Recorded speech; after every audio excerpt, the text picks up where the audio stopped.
Karen Review, Print Speaking to the Blind, celebrating 40 years of audio newspaper production. Welcome to this week's edition of the Kirkintilloch Herald podcast, recorded at the Bishopbriggs Media Centre by our amazing volunteers. You can get in touch with us via Facebook, Twitter or Instagram using @KuenReview. That is @CuenDrevieu. You can also contact us directly by emailing information@kuenreview.com. That is information@kuenDrevieu.com, or by calling 0141 772 3976. That's 0141 772 3976. Podcast dated Wednesday the 21st of June 2023, read to you this week by Hunter, Corey, Alan and Ian. Plans to bring new life to Heart of the Town. Report by Mark Dowie. Fresh life will be breathed into a popular space at the heart of Kirkintilloch as part of community-inspired improvements in the town.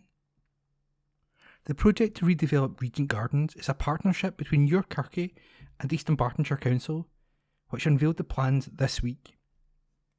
Consultation was carried out by Your Kirky, Kirkintilloch Community Council, in 2019 with more than 1,000 responses, which included strong support for redevelopment of the area.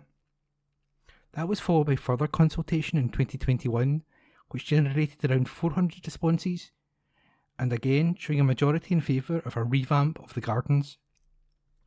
Feedback also indicated that many felt the space lacks flexibility and has accessibility issues, including different levels, curbs and sloping. Responding to that, and following in-depth discussions, the new project aims to enshrine the area as the heart of the town, creating a more flexible and user-friendly space which can better host events and is focused on being a place for people. The redesign will also create improved links between the gardens, Kirkintilloch Town Hall and Peel Park, attracting more people to all three and creating additional opportunities for wider events. Construction is due to begin on July the 10th and will last approximately 6 months, during which Union Street will be closed to traffic and the gardens will not be accessible. Local parking and pedestrian access to nearby businesses, buildings and facilities will be maintained as much as possible. However, vehicles could be required to follow traffic light systems. Access for emergency vehicles will be maintained throughout the works. Contractors are consulting key businesses, facilities and buildings to understand their needs and accommodate these as best as possible. Councillor Gordon Lowe, East Dunbartonshire Council leader, said, "The aim of the project is to revive and enhance a key civic space within Kirkintilloch, responding to feedback from the community." Highlights of the project for Regent Gardens will include the creation of a flat, green, flexible central space for events with a semi-permanent canopy, a sustainable landscape scheme integrating and retaining all existing mature trees, better seating, informal play features and a lighting scheme, provision of a defibrillator via the reuse of an iconic red telephone box. For Union Street, enhanced physical links from Cowgate and Regent Gardens to Peel Park and Kirkintilloch Town Hall through the redesign of Union Street, widening of pavements and landscaping. Vehicles will still be able to access Union Street, but traffic calming measures will be introduced. Enhanced accessibility across the gardens and Union Street, including a tapping strip to assist visually impaired users. Councillor Lowe continued, "I'm pleased the council has been able to partner with Your Kirky to pave the way for these improvements, which will make the area more accessible and provide the ideal location for a wide range of events and activities. It is hoped Peel Park can be promoted as an alternative space for people to use while the gardens are closed, as well as new seating installed last year by Your Kirky and Townhead. Plans have also been informed by consultation with a range of stakeholder groups, including people with visual impairments. Nigel Rook of Your Kirky said, "The pandemic delayed plans, but worked with the council to develop and progress the project, reinforced by further consultation. We look forward to welcoming people to the new look space, which we hope can reach its full potential as the heart of Kirkintilloch. In the meantime, the town centre remains very much open for business. Funding has been secured from Strathclyde Partnership for Transport, Sustrans, Transport Scotland, the Council's Capital Programme, the Miss Hutchison Legacy Fund, and the Scottish Landfill Communities Fund. For a selection of frequently asked questions, visit www.eastdunbarton.gov.uk/regent-FAQs. And that report was by Mark Dowie. 21st of June 2023. This Week in History, as read by me, Ian. June 22nd, 1941, the German army invaded Russia. On this day last year, the Duke and Duchess of Cambridge attended the unveiling of a national monument in one of London's biggest train stations to celebrate the dreams and courage of the Windrush generation. June 23, 1956, General Nasser became Egypt's first president after an election in which voting was compulsory and he was the only candidate.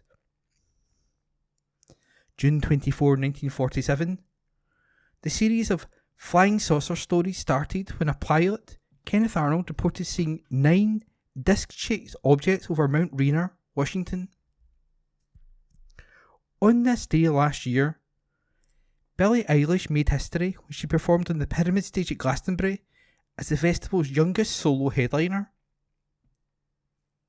June 25th, 1969, Pancho Gonzalez and Charlie Pasarell played a record 112-game singles match at Wimbledon, lasting 5 hours 12 minutes. Gonzalez, age 41, won. June 26, 1962, a young American tennis player, Billie Jean Moffitt, 18, knocked out top seed Margaret Smith, the match that began Billie Jean King's long reign at Wimbledon.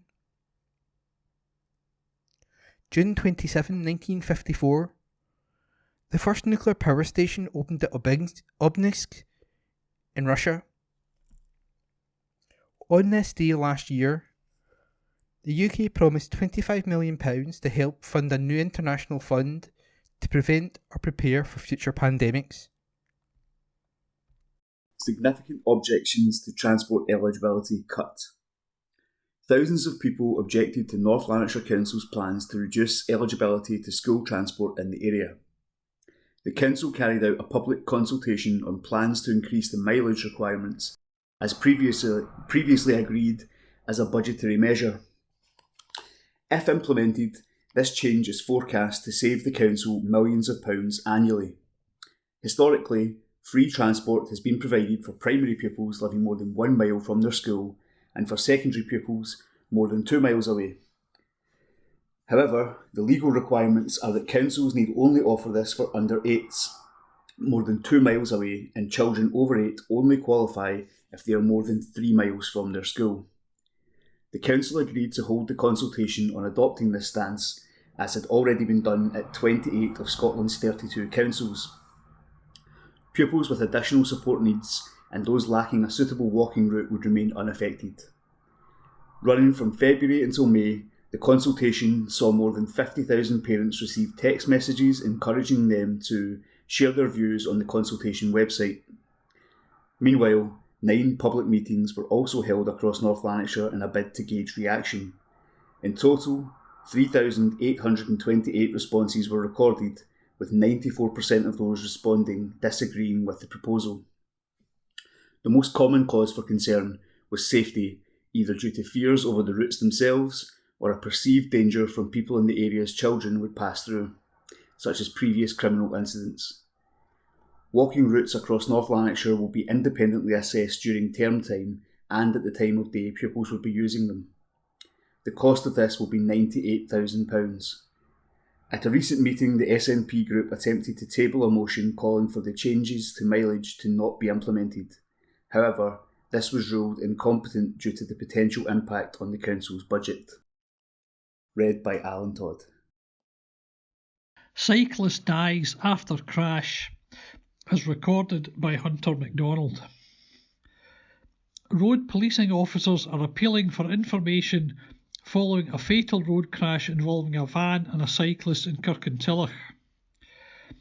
The incident happened around 10:35 a.m.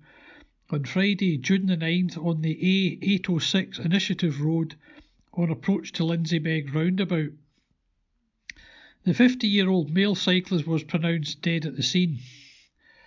The 62-year-old male driver of the van was arrested in connection with road traffic offences and released pending further inquiries. Sergeant Adnan Alam of Road Policing Unit in Glasgow said, "I am appealing for anyone with information regarding this incident to contact us. This is a busy road and we know there were other road users on Initiative Road at the time of the road crash. Anyone that has not already spoken with or contacted police is asked to make contact with us. Anyone with information should call Police Scotland on 101, incident number 1118. False alarms for firefighters. Firefighters across the west of Scotland responded to more than 14,000 unwanted fire alarm signals last year, the equivalent of around 38 a day. The figure has been revealed as the Scottish Fire and Rescue Service gets ready to change the way it responds to unwanted fire alarm signals. From July the 1st, an alarm activation will require those with fire safety responsibility, known as duty holders, to investigate the cause of an alarm and only call 999 once a fire has been confirmed. This approach is already embedded across several other UK fire and rescue services who require a confirmed fire before they send fire appliances. A spokesperson for the brigade said, "This change creates capacity for the operational crews to respond to real emergencies whilst reducing the road risk and impact on the environment caused by appliances making unnecessary blue light journeys." History made at New Woodland View School. Future generations will get a glimpse of life at East Dunbartonshire through the eyes of Woodland View School's additional support needs pupils when a time capsule that has been buried at their brand new school in Waterside is eventually unearthed. When the new £34.9 million school opened in August, pupils and staff from Campsie View and Merklyn schools will come together to work, learn and play in the modern, fully equipped building. To commemorate this milestone, they filled and buried a time capsule on the site. Among the objects included are items of school uniform from Merklyn and Campsie View schools, pottery made by pupils and a memory stick containing videos made by pupils during lockdown in which they talk about their aspirations for their new school. There are also pictures and drawings of the new school, an anniversary flag from the main contractor McLaughlin and Harvey, a council lapel badge and a newspaper. Head teacher Kay Hunter said, "We had great fun deciding what to put in the time capsule with lots of interesting and creative ideas from the children. They were keen to include their own artwork and pottery, which is a lovely touch. Burying it all under the new school was a thrill for the pupils and another great experience for them. The new school will accommodate around 200 children and young people from ages 2 to 18 when it opens in August." Dedicated Lollipop Ladies, BEM. Provost Gillian Rennick recently attended an investiture ceremony at Clydebank Town Hall in which Bishopbriggs resident Joyce Murray was awarded the Medal of the Order of the British Empire. Joyce received the award for her voluntary work with the Boys Brigade and for her dedication as a lollipop lady for pupils attending Balmoolday Primary School in Bishopbriggs. She has been a crossing patroller for 23 years, initially in Angus Avenue in Bishopbriggs, before moving to Balmoolday Road. Generations of local children have come to know Joyce over the years, and she is a much-loved member of the school community. As well as being dedicated to ensuring the safety of local primary school aged children, Joyce has been volunteering with the 1st Glasgow Boys Brigade for over 5 decades. She said, "Both of my brothers were in the BB, and the captain asked if I would play piano for the boys. It would only be for 3 weeks. That became 54 years. I loved every minute of it. It was great." Joyce has a daughter, Lynn, and 2 grandchildren, Ailey and Ross, who both attend Balmildy Primary School. Provost Rainick said, "I am absolutely delighted for Joyce. She thoroughly deserves to be recognised for her unwavering commitment to the young people of Bishopbriggs, both as a crossing patroller and as a volunteer with the BB. Joyce has spent many years encouraging generations of boys who have attended the 1st Boys Brigade Company to try new things. As someone who enjoyed going to the Girls Brigade during my informative years, I know just how important people like Joyce are in helping to positively enhance the lives of young people." Joyce's daughter, Lynn, who started the ball rolling on the BEM, is understandably very proud of her mum, and it was lovely to get to know Joyce and her family at the investiture ceremony. "It is truly an honour, as Provost, to share in these momentous occasions with members of our community who go above and beyond. On behalf of the people of East Dunbartonshire, I want to congratulate Joyce again for receiving this prestigious award and to thank her for her hard work and commitment." Off Beatson Track date.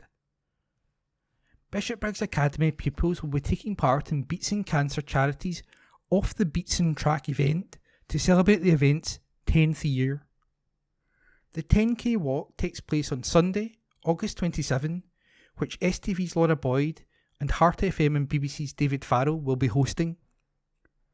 The East Dunbartonshire School has supported the charity for a number of years after pupil Francesca Mancini passed away in 2016, just a few weeks before her 21st birthday, following treatment for non-Hodgkin's lymphoma. Francesca took part in the walk in 2016 with over 100 friends and family members, and sadly passed away less than 1 week later. Claire Kerr, Deputy Head Teacher at Bishopbriggs Academy, said, "We've been doing Off the Beatson Track since 2016. We started doing it alongside one of our former pupils, Francesca Mancini. Unfortunately, Francesca very sadly passed away, and we wanted to keep Francesca's memory alive, so we've continued to do the walk ever since. We started out with a group of 10, and now we have over 100 pupils doing it annually. The atmosphere on the day is incredible, and I think the fact we're all doing it together for such a fantastic charity is the real buzz around it all. We're always really keen to allow our pupils to see the importance in giving back to the community and to give back to others around them. It's something we're very proud of. We have lots of pupils and staff who have links to the Beatson or may have family members who have received treatment, and we think it's just a wonderful place. The last decade has seen over 14,000 participants walk over 86,800 miles, making it Glasgow's most yellow-sponsored walk. The fun-filled 10k walk is fully accessible and suitable for all ages with plenty of family entertainment. Those taking part in the event will be given a free Off the Beatson Track t-shirt after signing up, and a limited edition medal to celebrate 10 years for completing it. The event will start at the Riverside Museum in Glasgow and go past the Beatson West of Scotland Cancer Centre on Great Western Road, via Kelvingrove Museum, and back to the Riverside Museum to finish. Frustration at funding decision. The leaders of North Lanarkshire Council has expressed frustration at the Scottish Government's decision to cease funding summer activity programmes for schools. Councillor Jim Logue had been scheduled to chair an item on the Council's Club 365 programme, which is designed to ensure children have access to free meals between terms and also the planned activities for children with additional support needs at a recent meeting. Instead, he said that this has been overtaken by recent developments, as the Council was informed of this decision by COSLA on Wednesday. He continued, The lateness of being advised of this is totally reprehensible, as we had all the programmes established and there was an awareness of them. The Scottish Government last year gave £10 million to all authorities, and North Lanarkshire was the recipient of £765,000. In the absence of £765,000, we need to re-evaluate what we can do during the summer. We no longer have funding for both Club 365 and ASN summer programmes. I appreciate that this will cause considerable anxiety and distress to the parents of ASN children. Councillor Logue proposed that the Council assure parents it would proceed with its ASN activities while the rest of the report be deferred to the full Council on June 22nd.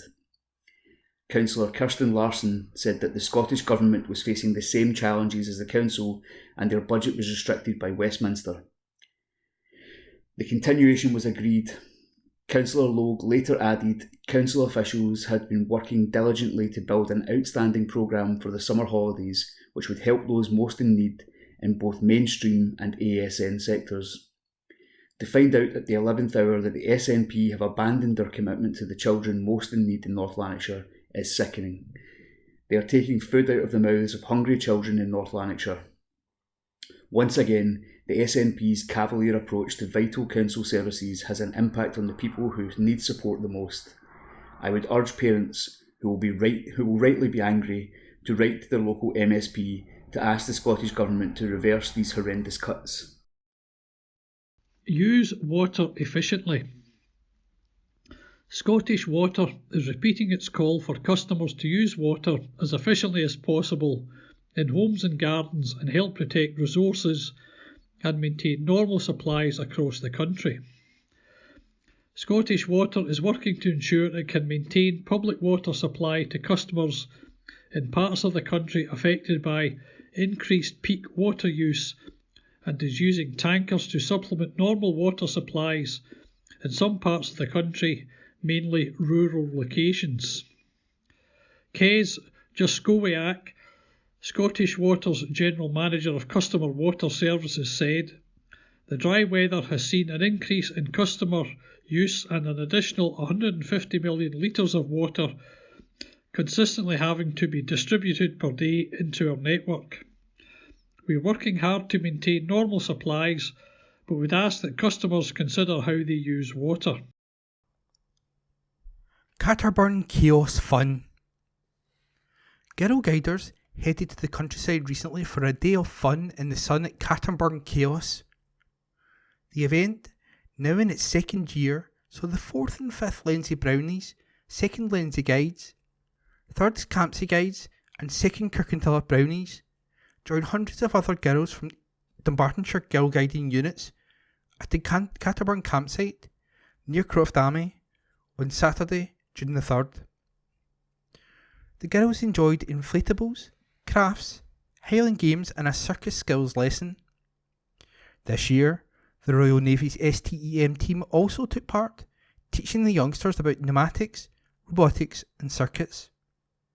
Commenting on the day, event organiser Lynn Gibbons said, "We've had lovely feedback from brownies, guides, rangers, leaders and parents about Catterburn Chaos. The event's success is due to our amazing volunteers who do everything they can to ensure the girls have great experiences and make wonderful guiding memories."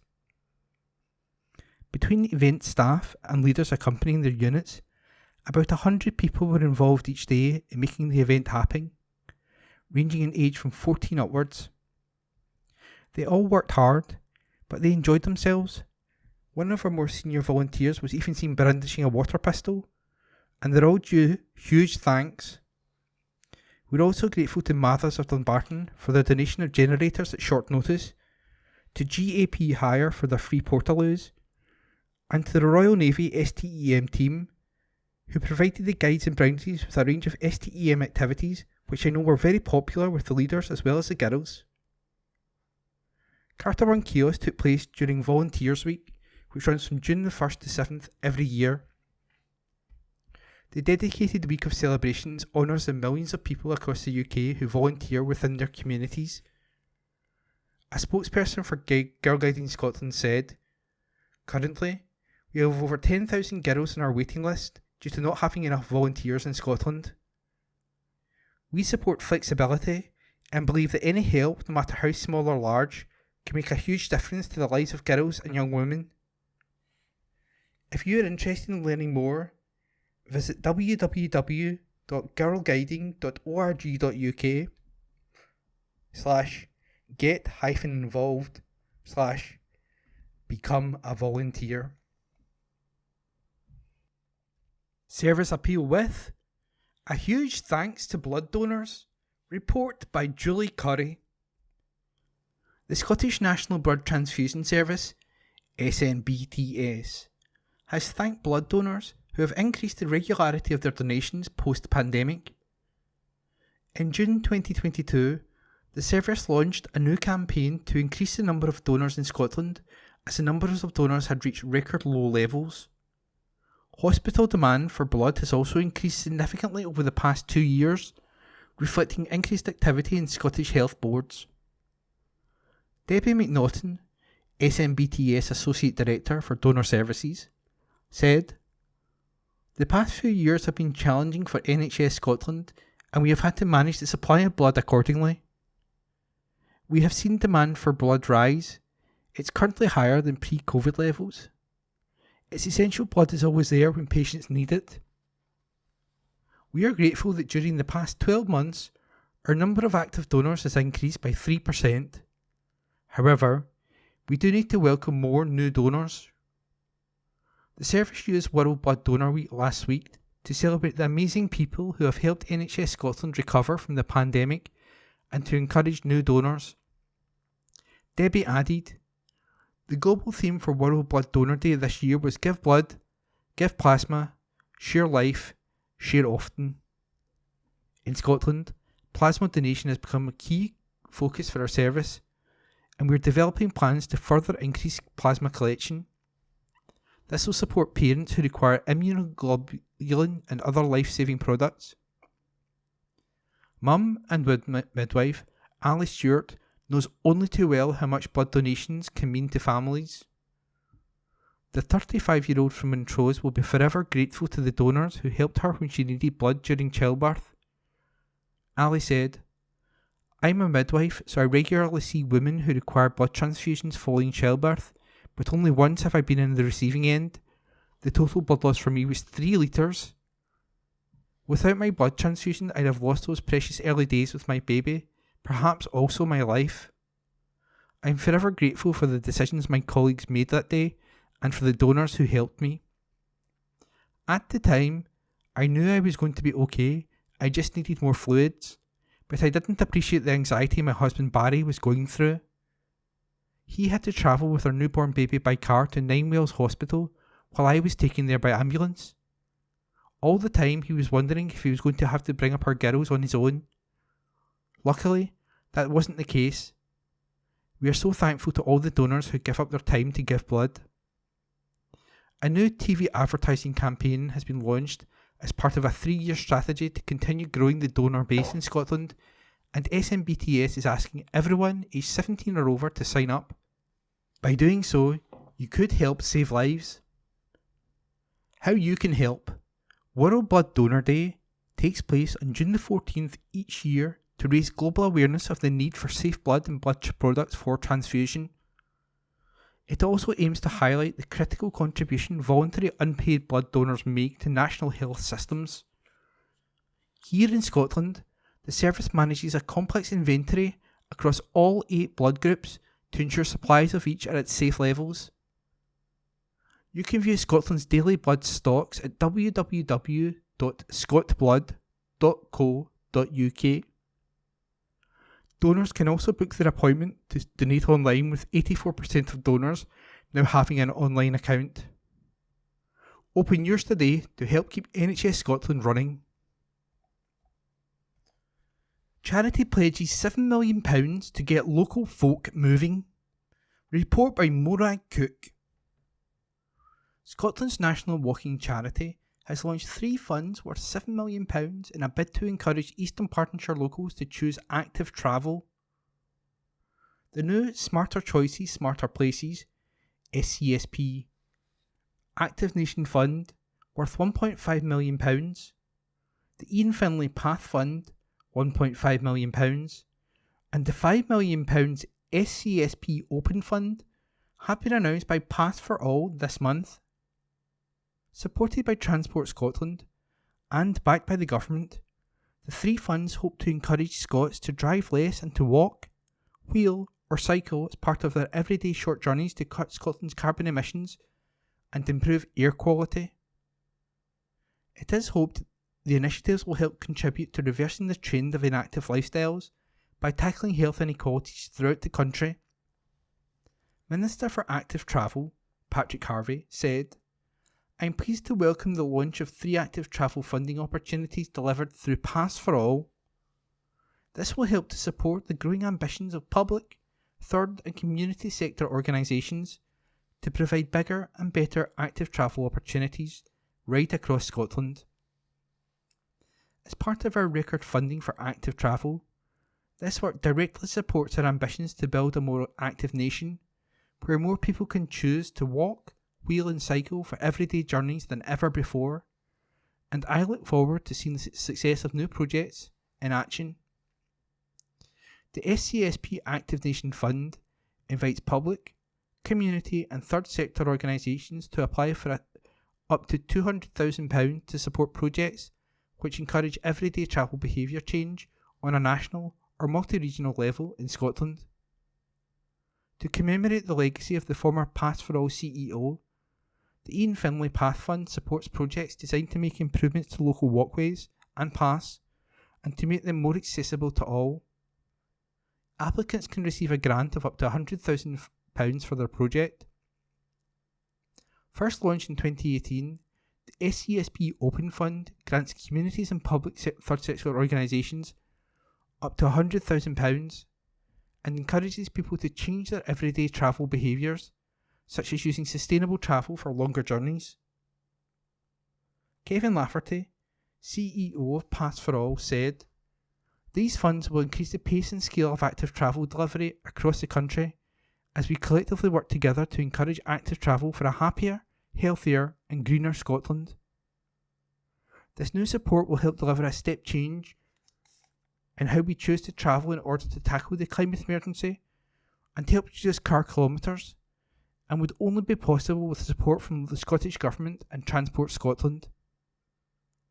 To apply for the SCSP Active Nation Fund, please visit www.passforall.org.uk/active-places-active-nation-fund. To apply for the SCSP Open Fund, please visit www.passforall.org.uk/active-travel/smarter-choices-1/open-fund. To apply for the Ian Finlay Path Fund, please visit www.passforall.org.uk/CMP-grants/Ian-Finlay-Path-Fund. Vape Recycling Centre launched. VPZ, the UK's largest vaping retailer, has teamed up with Waste Care to launch a recycling service for vaping devices and e-cigarettes in Kirkintilloch. Vapes contain lithium batteries and plastic, and when littered they can cause harm to the local environment. VPZ, in partnership with Waste Care, is committed to tackling the problem head-on and has announced ambitions to responsibly recycle all kinds of vaping devices during 2023. Doug Mutter, VPZ Director, said, We believe this innovative service and intervention is vital in responding to an emerging environmental problem whilst educating vapers on the benefits of using reusable and more sustainable products. The service is now live in the whole VPZ network of over 150 stores throughout the UK, including Kirkintilloch. It is open to all vapers, as anyone can visit a store and dispose safely of their vaping devices or e-cigarettes. All recycling processes will be handled by Waste Care, which will be responsible for safely collecting, treating and recovering disposable vapes and reusable hardware devices from within its plant in Elland, West Yorkshire. The Edinburgh-based retailer and manufacturer has already helped over 700,000 smokers in the UK quit since it was established in 2012. Mr. Mutter believes the innovative recycling service will help clean up local environments throughout the country whilst educating vapers on being responsible and using more sustainable vaping products. He added, "We are excited to be launching this groundbreaking service with Waste Care to respond to an emerging environmental issue. Any forms of littering is unacceptable, however the proliferation of disposable vape use has led to single-use devices being discarded in local environments. Our partnership with Waste Care responds to this challenge head-on, and vapers can come into our network of over 150 stores throughout the country, including Kirkintilloch, to recycle their vape devices, both disposable and reusable, in a safe and responsible way. Our service will also help us engage with adult smokers and vapers to educate them on the sustainable and environmental benefits of using reusable products." Pay deal secured. Unite the Union has secured a pay deal with Glasgow Airport Limited, the UK's leading aviation trade union, confirmed last week. Around 100 workers backed the pay deal by 80%, which will deliver a 7% increase on basic salary rates and allowances along with a £1,000 one-off payment. The workers to benefit from the pay deal negotiated by Unite include airport ambassadors, airside support officers, engineers and managers. Glasgow Airport is part of AGS Airports Limited Group, which also owns Aberdeen and Southampton airports. Commenting on the deal, Unite General Secretary Sharon Graham said, "This deal will significantly improve the pay of around 100 members, and for the lowest paid it will uplift their pay by 11%. Family announcements. Deaths. Gillies. Margaret. Peacefully in Cowell Community Hospital on Thursday, June 8th, 2023. Margaret, née Colin, beloved wife of the late Donald, loving mum to Neil, Rona, Alistair and Mary, devoted sister to Nan and the late Matthew Colin, and much loved gran and great-gran. Will be sadly missed by all. A private family funeral service will take place. Logan, John. Peacefully at Glasgow Royal Infirmary on Tuesday, June 13th, 2023. John Logan, beloved husband of Fiona Mowat, née Laidlaw, and the late Jessie Pellow. Interment to take place at Candor Cemetery on Monday, June 26th at 11:30am, followed by a service of Thanksgiving at Lindsay Old Parish Church at 12:15pm. Family flowers only, please. Meehan, Maria. Peacefully at home, surrounded by her loving family on Sunday, June 11th, 2023. Beloved wife, mum and granny. Funeral Mass at St Matthew's RC Church, Bishopbriggs, on Friday, June 23rd at 10am. Thereafter to Candor Cemetery, Bishopbriggs at 11:15am. In Memoriam. Matheson, Robin. Remembering Robin, our much-loved and sorely missed nephew, always in our thoughts and forever in our hearts. Nancy and Norman, kiss, kiss. Cautious optimism here after avian flu outbreak. Some seabird species have returned to Scotland in lower numbers this breeding season, following the devastating outbreak of avian flu last year. Despite recent concerning outbreaks of the virus in England, there is cautious optimism that colonies in Scotland have so far avoided the high number of deaths observed last summer. However, early surveillance of seabird colonies suggests that some species have returned in significantly lower numbers than in previous years, with great skuas being particularly hard hit. While counts are ongoing, initial observations from some of the main sites in Shetland suggest significant breeding population declines for the great skua. It is estimated that up to 90% of the population on Hermanus may have been lost. Scotland supports 60% of the world breeding population of great skua. As a result, a temporary suspension of ringing and research activities has been put in place for great skua to minimise unnecessary disturbance or stress. Counts and productivity monitoring will continue as these activities will aid understanding of the impacts of the outbreak and can be carried out with minimal disturbance. There are also concerns about the unusual behaviour in terns, with fewer birds returning to sites across Scotland, including Nature Scott's Isle of May and Noss National Nature Reserves, NNRs, and the return coming later than expected. On Noss, tern nesting was late, but some eggs have now at last been laid. But in the Isle of May, as yet, there has been no nesting this year, while in Rum the terns have deserted without laying any eggs. Targeted surveys of breeding seabird populations are currently underway and will help to better understand the extent of the impact.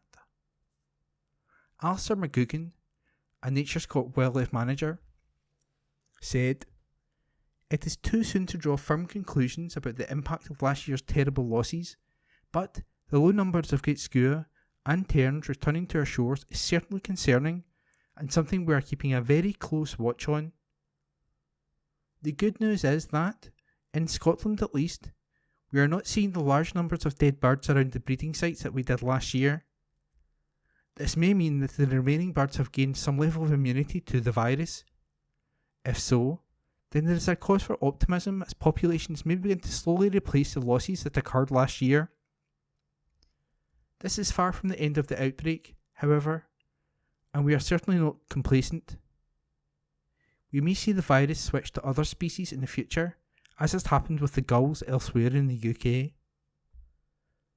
Nature Scott and our partners in Scotland's Avian Flu Task Force are continuing to work hard to understand this virus and take action to make our wildbird populations more resilient. So far this breeding season, the virus has largely impacted further south, devastating breeding colonies of black-headed gulls and terns, with thousands of adults and chicks dying at colonies across England, Wales and Northern Ireland. It is unclear why this outbreak in gulls does not appear to be affecting colonies in Scotland. Nature Scott is monitoring our gull colonies for signs of the disease. Let's talk Kirkintilloch and Bishopbriggs Herald letters page. Don't ask cafes, M&S, they fulfil crucial role. Sir, we've all admired the services M&S has provided down through the years, but sadly, it now seems to be betraying its customer values by letting profits come before people. All over the UK, it is closing down its cafes to find areas for more stock, which will bring in more money to the company. Many elderly people and not so elderly people have enjoyed a break in these cafes after doing their weekly shop, but now they will be deprived of that pleasure. To lose that social delight is a concern for them, while the continuation of cafe services would make just a little dent in profits. I would love to see the company reconsidering this change, which detracts from the customer's experience of what they have always taken to be a family-orientated firm. That will be a moral, if not a financial loss to the company, and it has underestimated the importance attached to customers' use of the cafes. Yours, etc., Denise Bruce, Bishopbriggs. Abstentions staining Labour. Sir, far from abolishing the House of Lords, Labour peers fail to use the powers it does have by merely abstaining on Tuesday and thus supported Tory government plans to further curb citizens' right to protest.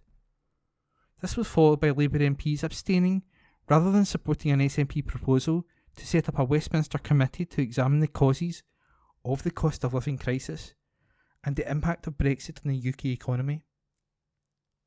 Brexit is the reason for the UK's much higher inflation and shortage of skilled workers desperately needed by Scotland's tourist and agricultural sectors. Keir Starmer has U-turned in powering up a UK green economy using Scotland's vast renewable energy supplies. After supposedly going to immediately abolish oil and gas extraction, he now claims that Scotland's oil and gas, which we were told in 2014 by Better Together was worthless and running out, is needed by the UK for decades to come. Rachel Reeves has rowed back on Labour's grandiose plans for a Great British energy company, as they are no longer going to invest £28 billion a year in green energy, which is the latest in a long line of broken promises from Labour, which could have very real and damaging consequences for Scotland's green energy potential.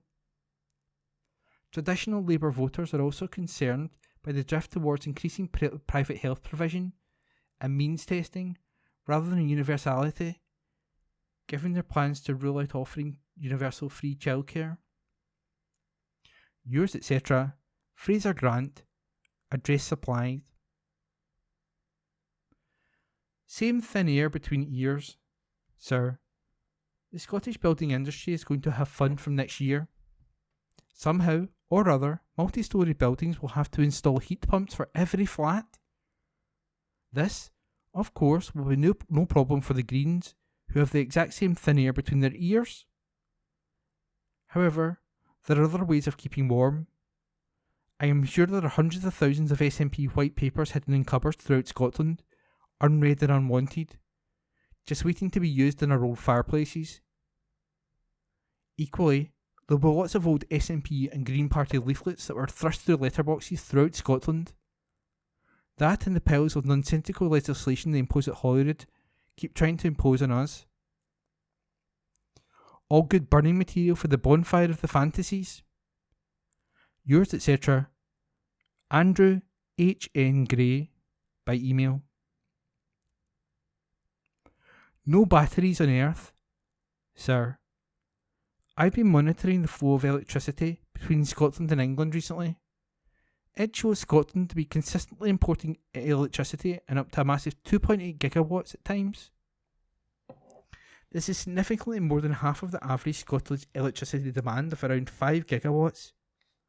This belies claims by politicians and wind developers who repeatedly tell us that renewables, mostly wind, meet our requirements and demonstrates the obvious truth. No matter how many turbines are built, they are useless when the wind does not blow. This all eggs in one basket approach to energy supply is sheer madness, with little or no consideration given to backup needs when there is little or no wind and the lack of infrastructure to cope with these huge wind generation levels.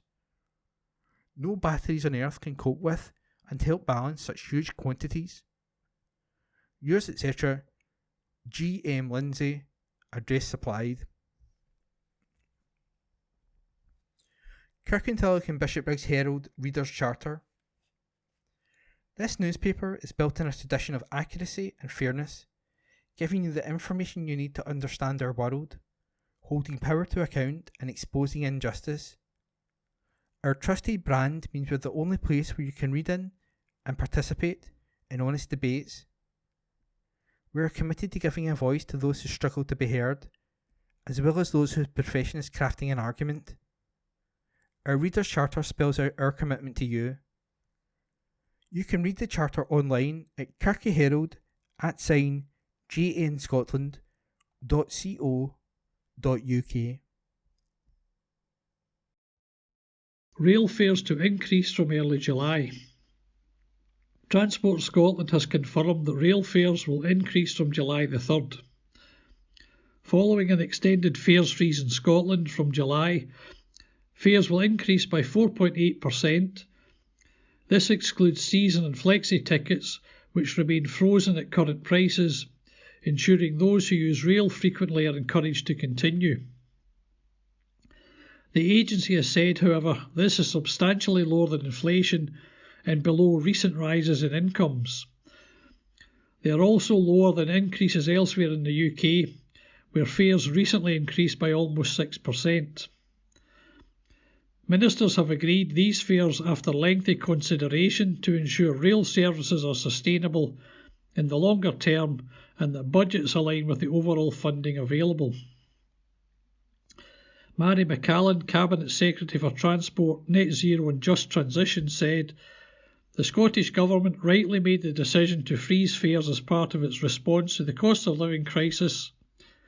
While this has now remained in place for around 18 months, it is simply no longer sustainable." From July the 3rd, ScotRail fares will increase by 4.8% compared to 5.9% fares rise across the rest of Great Britain, current RPI of 8.7% and the August 2022 RPI rate of 12.3%. This fares rise does not include season tickets and flexi passes, which will remain frozen at current prices, ensuring those who use rail frequently are not discouraged from continuing to do so. We know that any increase is unwelcome for passengers, therefore we have kept the rise as low as possible to maintain the attractiveness and affordability of rail as a travel option. Free bus travel for military personnel. As part of Stagecoach's continuing commitment to support the armed forces, the company has confirmed that free travel will be available on all its bus and tram services across the UK for military and ex-military personnel on Armed Forces Day. Armed Forces Day on Saturday, June the 24th, is a chance for the public to show support for the men and women who make up the armed forces community, from currently serving troops to service families, veterans and cadets. Free travel is being offered on June the 24th and 25th to serving personnel wearing their military uniform, carrying a military ID card, and to veterans carrying a medal or veterans badge. Stagecoach also offers free bus and tram travel every year for veterans and military personnel on Remembrance Day and Remembrance Sunday. The commitment is supported by Stagecoach's employee-led Veterans Network, Catherine Dawson, co-lead for the network and a veteran who served in the armed forces in Germany, Canada and the Middle East, in the Royal Artillery and the Royal Logistics Corps. She said, "We know that employees across the country are passionate about showing their support for our military personnel.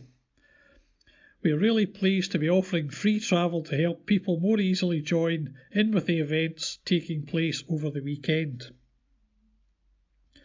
We are proud to have thousands of ex-forces personnel working across our business. Through our Veterans Network, we are able to build further on the work that Stagecoach has led over many years and identify how else we can support those veterans already working for us and those who may want to join the company." Support friends through cancer. Celebrities have joined forces with Maggie's to offer advice on how to support friends with cancer. Comedian Janie Godley, writer Janet Ellis, author Rosamond Dean, and writer Paul Mayhew Archer have all given tips on friendships and cancer. Janie is adamant she still wants to know the gossip despite her diagnosis, and being updated with everyone's news is one of the best things friends can do for her, no matter how small the tidbit. The 62-year-old, who was diagnosed with ovarian cancer in 2021, said, "I want my friends to tell me the small stuff that's going on in their lives. Just because I've got cancer doesn't mean that I don't want to hear what my friends are annoyed about or what's going on in their lives. I don't want to just talk about what's happening to me because I've got cancer." Writer and broadcaster Janet Ellis, who lost her husband John to cancer in 2020, agreed, saying, "If your relationship with your friend is usually a jokey one, stay in that lane. If they want to steer the conversation to deeper things, so be it, but you don't need to lead them there." Paul Mayhew Archer, co-writer of The Vicar of Dibley, lost his mother to cancer and knows, having also supported a friend with cancer, that it's good to laugh. He explained, "I started sending him links to comedy clips on YouTube and entire comedy episodes on iPlayer. When he thanked me, it was as if my own sight was restored, as I remembered something Maggie's never forgot, How Good It Is to Laugh. Rosamond Dean, author of Reconstruction, How to Rebuild Your Body, Mind and Life After Breast Cancer, was diagnosed in 2021 and has been supported by Maggies throughout her treatment. She added, "Don't send flowers unless there is someone else to put them in a vase. Keep the water topped up and throw them out. I also couldn't stomach the go-to gifts of wine or cakes during chemo, but loved long walks with friends." A survey carried out by One Poll on behalf of Maggies found that 59% of the 250 people living with cancer polled said friends struggled with what to say to them. Spike in national record statistics. Scotland's death rate was 6% higher than the 5-year average for the first quarter of 2023, according to new analysis by the National Records of Scotland. The age standardised mortality rate for January to March this year was 1,359 per 100,000 population. This rate takes into account the growings and ageing population and is therefore the best indicator of the direction of mortality. At 18,522, the number of deaths in 2023 quarter 1 was 12.5% higher than the average of 16,468, but does not take into account a growing and ageing population.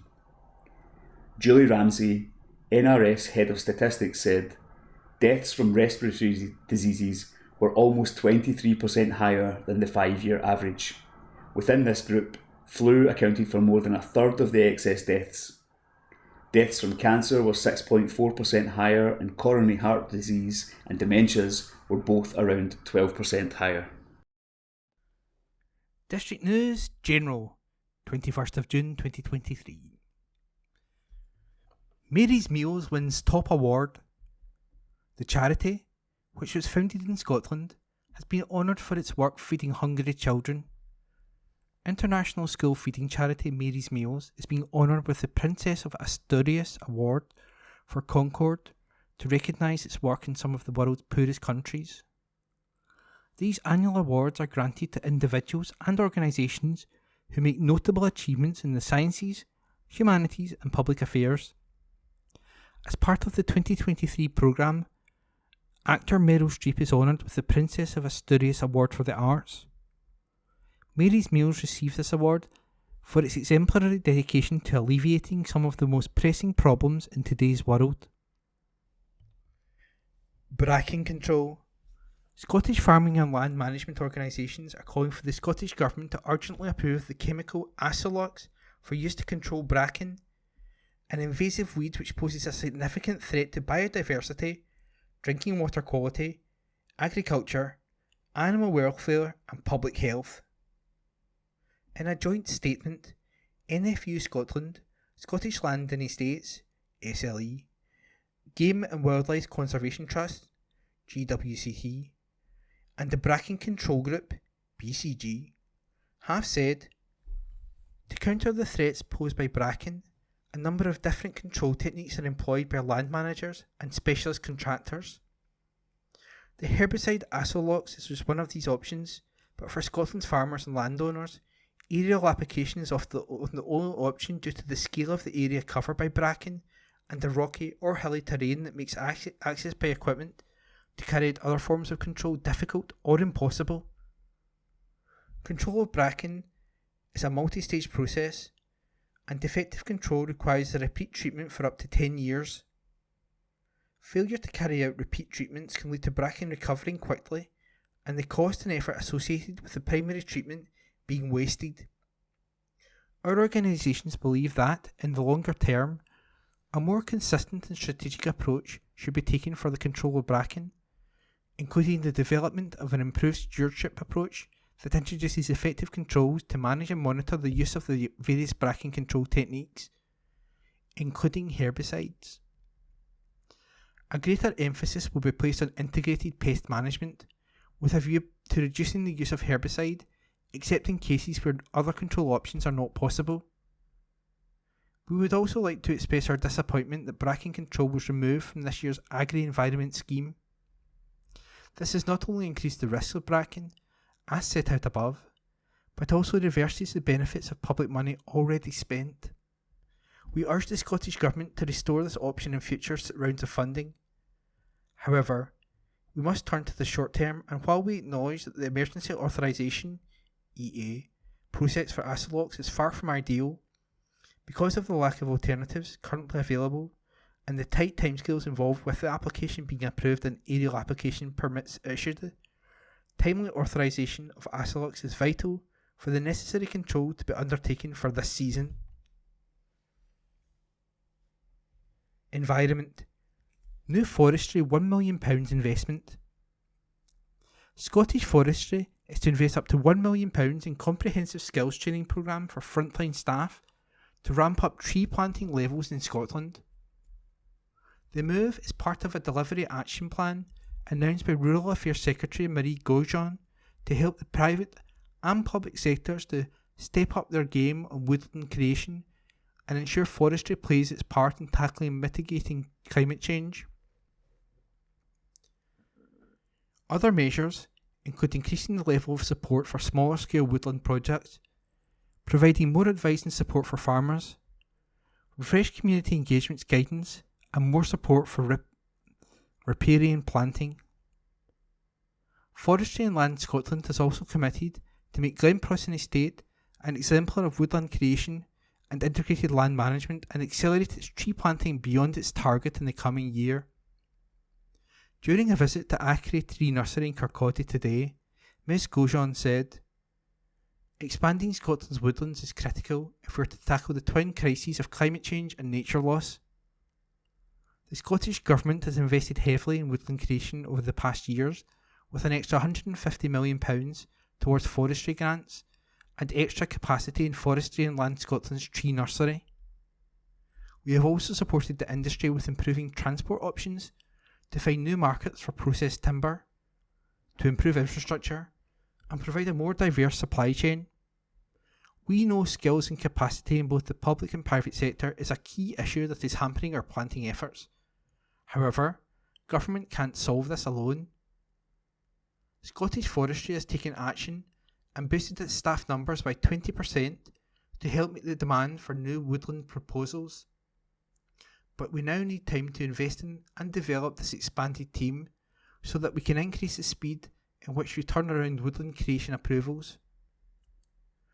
Tree nurseries are a cornerstone of the forestry sector, supplying the industry with young trees. Providing more of our own stock will help to lower the sector's own carbon footprint, deliver more biosecurity, help us meet planting targets and create more jobs and businesses. Scottish Forestry has been supporting this nursery through forestry grants to help buy vital equipment in order to expand. Maritime heritage saved. Following a 3-year absence due to cracked boilers, Loch Katrine's historic steamship Sir Walter Scott, built by Denny's of Dumbarton in 1899, has set sail after the completion of a £750,000 restoration project. The restoration work involved replacing 2 steam boilers and decking, as well as other major structural repairs. This would not have been possible without the success of an SOS Save Our Steamship fundraising public appeal. The appeal brought in donations from the UK and across the world, boosted by grants for the National Loyalty Heritage Fund, Stirling Council, Pilgrim Trust, Hugh Fraser Foundation and Gordon Fraser Foundation. Public notices. Planning notices. East Dunbartonshire Council public notices. Civic Government (Scotland) Act 1982. Application for renewal of a second-hand vehicle dealer licence. The undernoted has applied for the renewal of a second-hand vehicle dealer licence in terms of the above Act. Name and address of applicant: Arnold Clark Automobiles Limited, 454 Hillington Road, Glasgow, G52 4FH. Day-to-day manager: David Boyd, Flat 0/1, 4 Park Circus Place, Glasgow, G3 6AN. Premises: Arnold Clark, 69 Auchennairn Road, Lenzie, Kirkintilloch, G66 5EZ. Days and hours of trading: Monday to Friday, 9 a.m. until 7 p.m. Saturday, 9 a.m. until 6 p.m.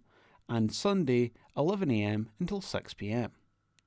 Any objections or representations in terms of paragraph 3 brackets 1 of Schedule 1 of the Act should be logged with the undernoted no later than 28 days from the publication date of the newspaper in which this advertisement appears.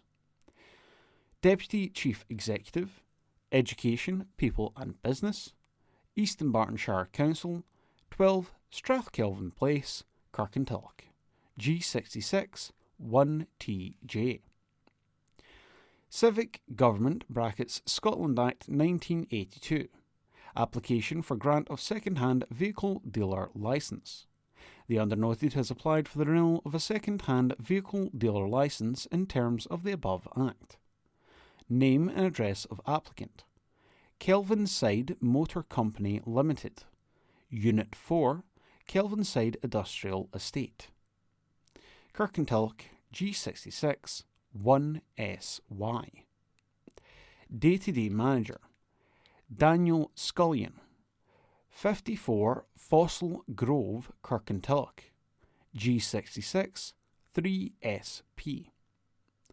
Premises: Kelvinside Motor Company Limited, Unit 4, Kelvinside Industrial Estate, Kirkintilloch, G66 1SY.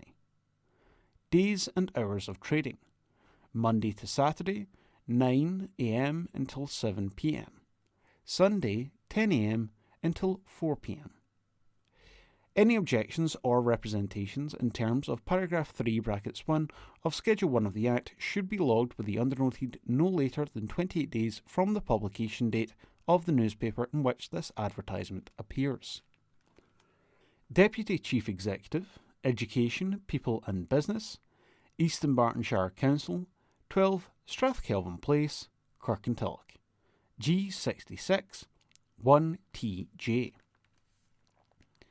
Members' surgeries: Councillors' arrangements for interviewing residents. Ward 7, Kirkintilloch East and North and Twecker, Councillor Stuart MacDonald. 21st of June, Twecker Healthy Living and Enterprise Centre, 5:30 p.m. until 6 p.m. 21st of June, Hillhead Community Centre, 6:15 p.m. until 6:45 p.m. Ward 7, Kirkintilloch East and North and Twecker, Councillor Susan Murray. 21st of June, The Hub, William Patrick Library, Room 1, 6 p.m. until 7:30 p.m. Between surgeries, councillors can be contacted at the Members Support Unit on 0300 1234510. That phone number again is 0300 1234510. Planning applications.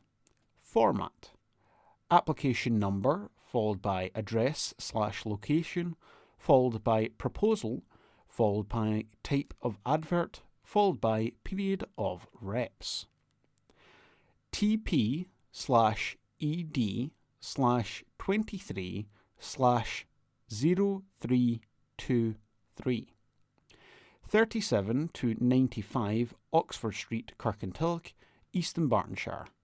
Demolition of outbuilding to rear. Reg 5, conservation area, consent 21 days. TP/ED/23/0333. 6 Bellevue Road, Kirkintilloch, East Dunbartonshire, G66 1AW. Extension to front/side of dwelling. New rear dormer extension and new garage. Section 65, affecting CA, 21 days. TP/ED/23/0338. 2A Myrtle Avenue, Lenzie, East Dunbartonshire, G66 4HP. Installation of garden room within front curtilage of dwelling house.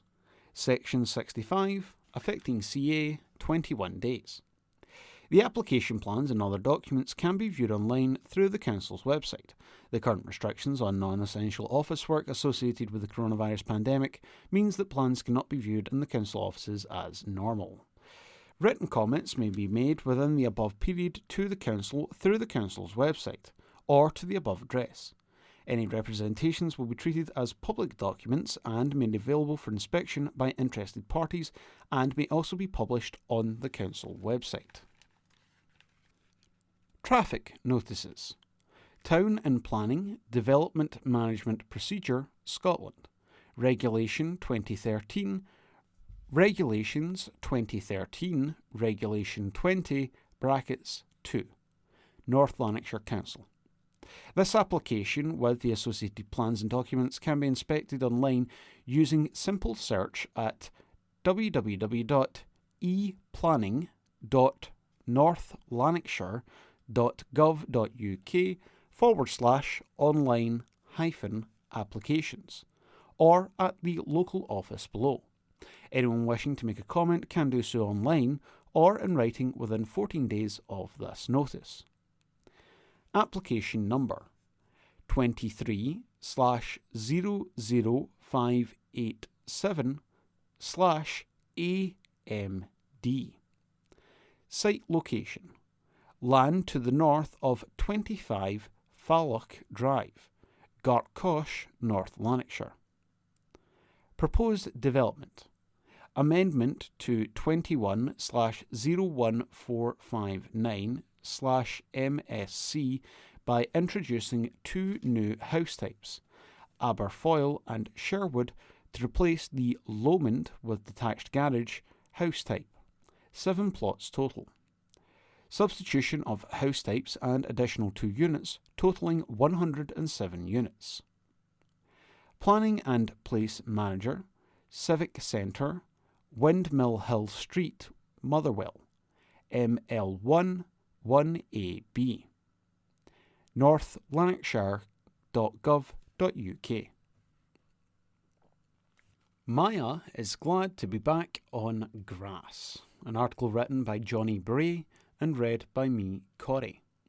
Maya Lumsden says a tough test against a higher-ranked opponent will stand her in good stead for the grass court season despite suffering defeat at the LTA's Lexus Surbiton Trophy.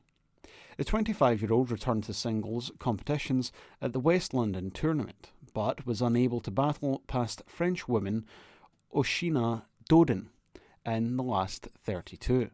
Lumsden looked back to her best during a strong second set showing, but Dodin, who is ranked over 30 places higher in the world, edged out a 7-5, 3-6 and 6-3 victory.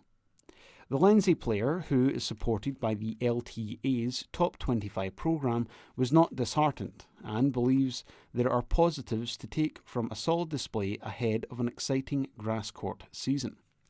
Lumsden said, "I haven't played singles in a few months, so it's been a good first tournament back singles-wise.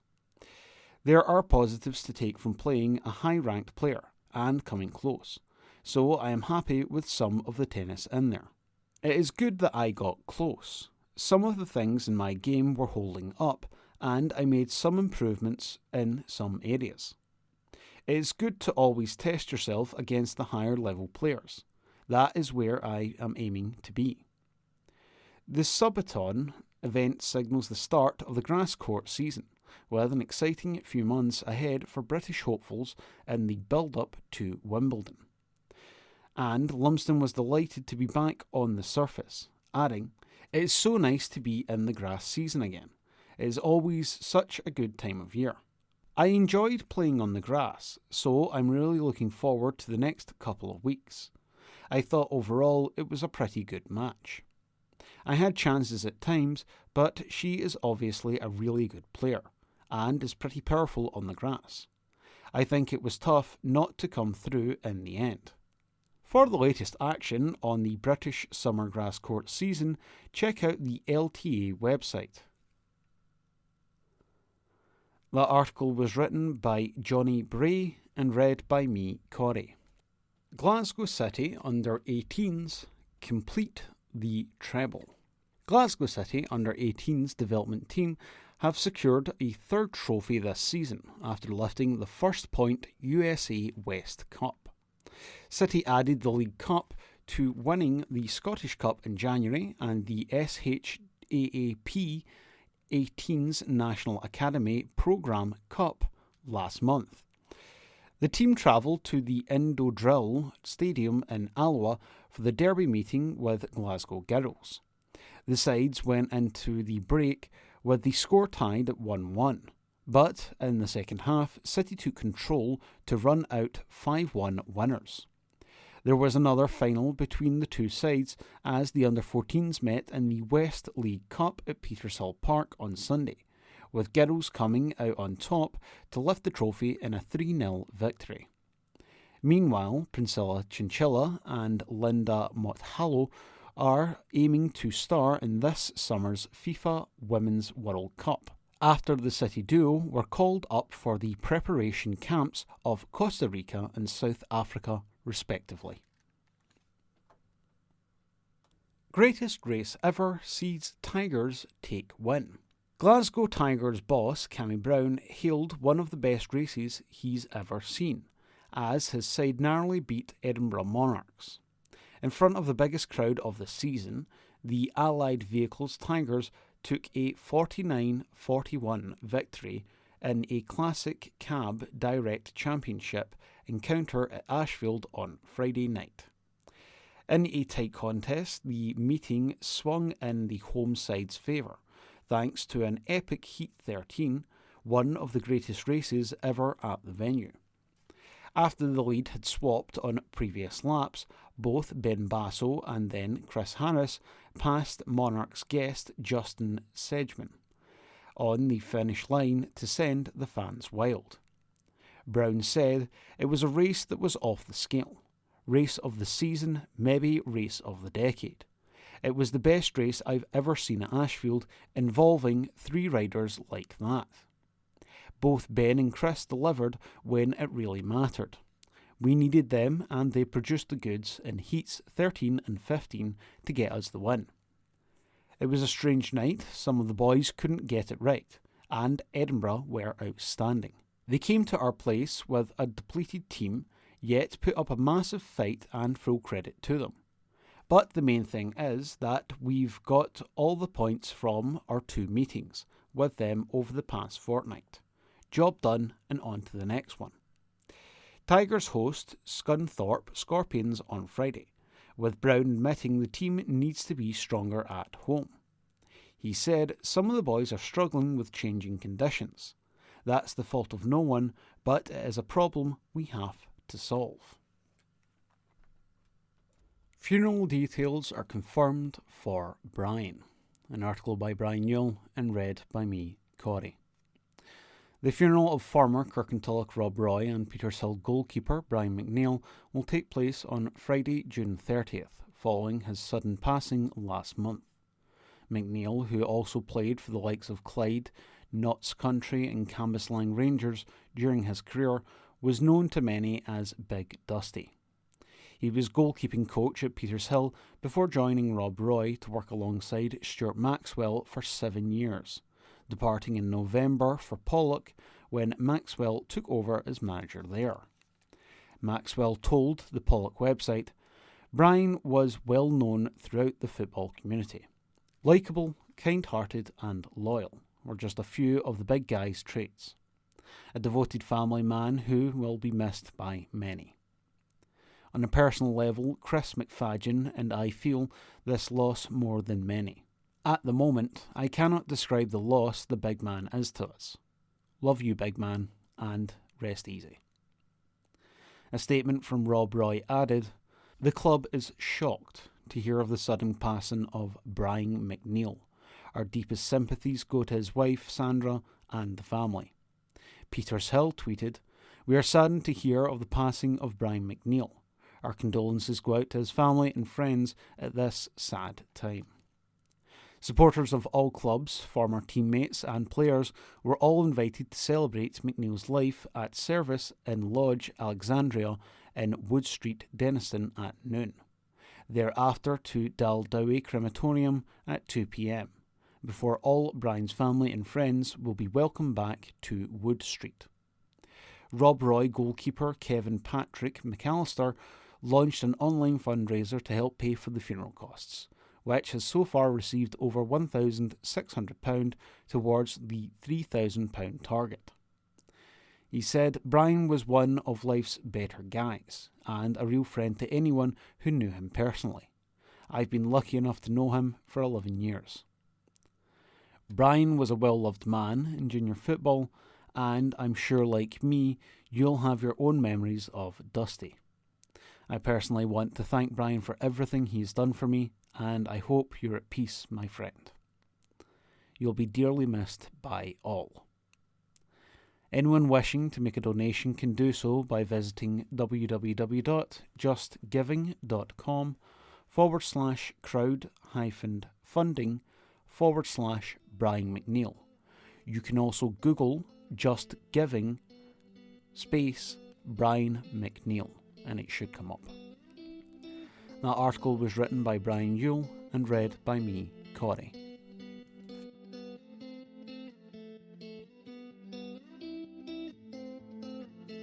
That concludes this week's edition of the Kirkintilloch Herald podcast. Please remember to subscribe to our channels at Tune Review and to tell your friends about our service.